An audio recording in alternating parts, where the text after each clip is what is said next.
Kemarin kami ada pengalaman menegangkan.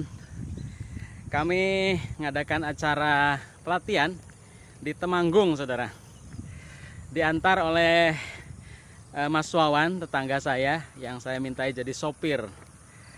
Singkat kata, kami sampai di Temanggung, di tempat acara, dan kami mulai acara dan Mas Wawan ke Magelang dulu ngantar anak-anak dan ibu.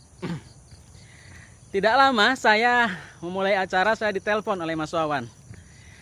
Dan teleponnya cukup mengagetkan karena ternyata dia nabrak mobil bagus dari belakang. Kebetulan mobilnya CR-V baru. Dia merasa bersalah karena menabrak dari belakang. Dan kemudian nelpon saya, gimana solusinya? Terus saya bilang, ini saya karena nggak bisa ikut menyelesaikan dulu Mas Wawan, karena saya sedang ngisi acara sampai sore. Bila bisa kamu tinggali KTP dulu. Dijanjini nanti sesudah acara kita akan datangi ke rumahnya. Dan alhamdulillah ternyata bisa dilakukan. Saya kemudian melanjutkan acara sampai sore. Bahkan di Bada Asarnya masih dilanjut lagi acara di satu tempat lagi. Kemudian menjelang Isya atau selepas Isya kami menuju ke rumahnya beliau. Sambil deg-degan tentunya saudara. Deg-degan karena memang kami yang bersalah. Kami siap untuk diterima hukuman atau kemudian dimarahi ya. Karena biasanya kalau di jalan itu ketika kita ada serempetan atau kemudian kecelakaan atau apa, itu saling menang-menangan siapa yang akan paling vokal atau paling dominan dalam berbicara.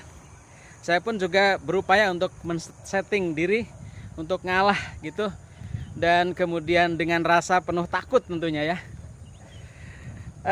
Sampai di satu tempat yang kebetulan di map yang ditunjukkan oleh yang punya rumah. Awal mulanya kami pun kaget apakah benar di sini, karena rumahnya adalah besar sekali, magrong saudara.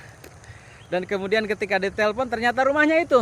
Wah, tambah kaget dan tambah takut kami terus terang waktu itu. Karena berhadapan dengan orang yang kaya raya gitu kan. Dan biasanya bisa ngeper kalau ketemu dengan orang-orang yang punya kekayaan yang lebih. Kemudian ketika ditelepon ternyata iya, kami akhirnya masuk ke rumah dan ketika melihat ketemu dengan bapaknya yang kebetulan kami lihat orangnya ganteng, tinggi, besar gitu. Tambah keder saya. Tambah takut ya waktu itu. Tapi dengan memantapkan diri kami berjalan masuk ke rumah, kami dipersilahkan. Dan luar biasa saudara. Beliau ini mempersilahkan dengan baik, dengan tutur kata yang lemah lembut. Bahkan yang heran, beliau yang pertama kali minta maaf kepada kami. Kami pun heran, kami yang harus minta maaf Bapak. Kemudian dia enggak, tidak ada yang salah katanya. Yang namanya di jalan tidak ada siapa yang paling salah duluan. Mungkin kami pun juga salah katanya. Kami pun tambah heran ketika dia mengatakan seperti itu.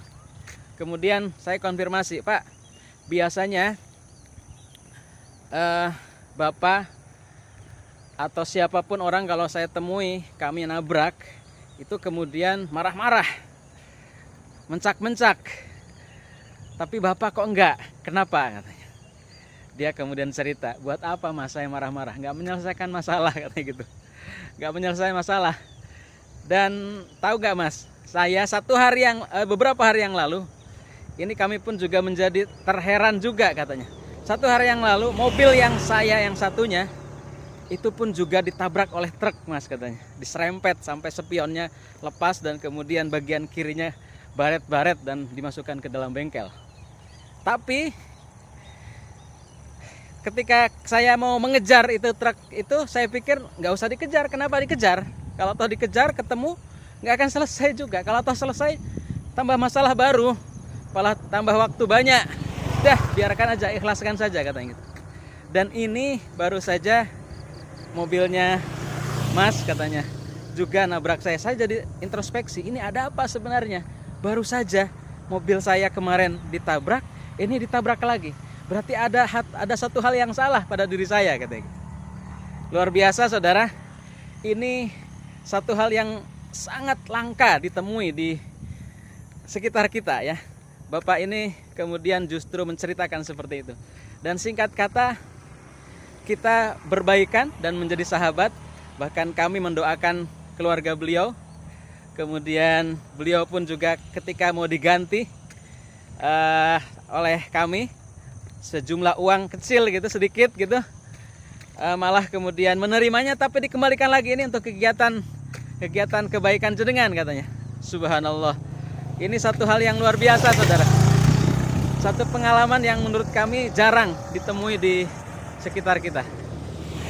Kita doakan, saya minta doanya semoga Bapak yang tadi saya ceritakan diberikan kemudahan, disehatkan, dipanjangkan umur, dan ditambahkan ilmu beserta kemanfaatan di dunia wal akhirah. Sekian cerita kami, semoga bermanfaat. Assalamualaikum warahmatullahi wabarakatuh.